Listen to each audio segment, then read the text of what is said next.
किसी political party का कार्यकर्ता और वो पार्टी जिसका देश के अंदर सरकार हो तो उसको बड़ी जिम्मेदारी से बिहेव करना चाहिए। पत्रकार अपनी बात नहीं करते, पत्रकार देश लोगों की बात उठाते हैं, सरकार की कमजोरियों को उठाते हैं और सरकार की कमजोरियों को उजागर ना करें तो सिस्टम में दुरुस्ती कैसे आएगी। मैं अप्रिशिएट करता हूं जो पत्रकार ने कोई बात उठाई है, मगर अफसोस है इस तरीके से उस पर अटैक किया गया। और वो वीडियो मैंने देखा है, बहुत ही पूरा जो फोर्थ पिलर है डेमोक्रेसी का उसको कत्ल करने का काम किया गया है जो भाजपा के कार्यकर्ताओं के द्वारा।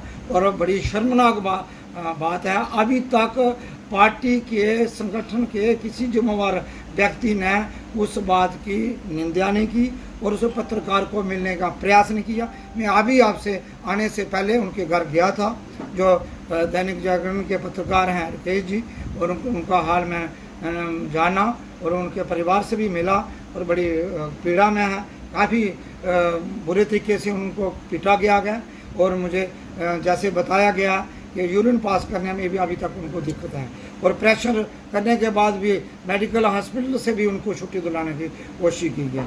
पता नहीं FIR किस तरीके से लगाई है, क्या हुआ। सुनने में आ रहा है काउंटर FIR हुई है।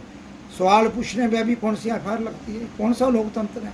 इस लोकतंत्र की नाम लोग कल्पना करते थे, इसके लिए देश आजाद हुआ, लाखों लोग शहीद हुए। ये जो हमला था ये लोकतंत्र पर हमला था, क्योंकि चौथा स्तंभ जो है वो मीडिया को माना जाता है।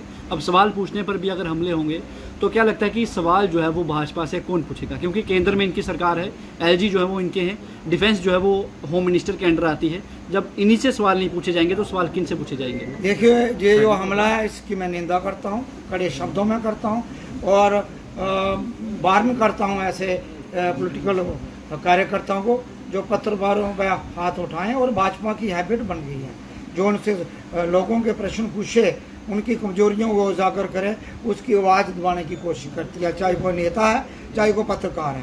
तो मैं ये आग्रह करूँगा एडमिनिस्ट्रेशन से भी कि आप इसका संज्ञान लीजिए और ऐसे लोगों को बुक करके अंडर लॉ उनको पनिशमेंट मिले।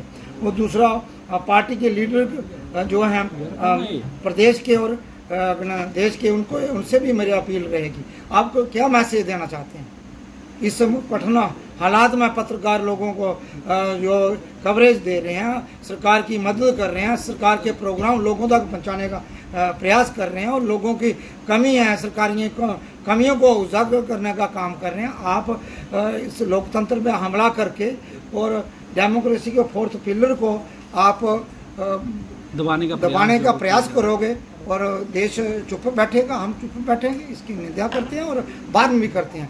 दूसरा, मेरा आप पत्रकार साथियों से भी है, आप डरें मत, आप बेबाक तरीके से लोगों की आवाज़ जैसे उठा रहे हैं उठाते रहें। लोग आपके साथ हैं, जनता आपके साथ है, हम आपके साथ खड़े हैं इस मुश्किल हालात में भी।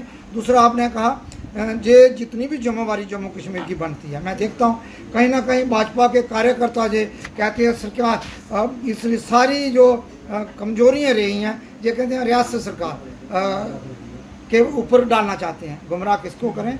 आप देखें जम्मू कश्मीर में जो सरकार है ये LG के अंडर काम कर रही है सरकार। ये सरकार के अंदर होम और दूसरे विभाग नहीं है, सारी एडमिनिस्ट्रेशन होम मिनिस्ट्री के अंडर है और जहाँ की सिक्योरिटी जो लोगों की जान माल की रक्षा करना केंद्रीय सरकार का, LG और होम मिनिस्ट्री की जिम्मेवारी बनती है, उनका दायित्व बनता है, उनको जिम्मेवारी ओन करनी होगी और जहाँ भी कमजोरियाँ होंगी उनका भी जवाब उनको देना पड़ेगा।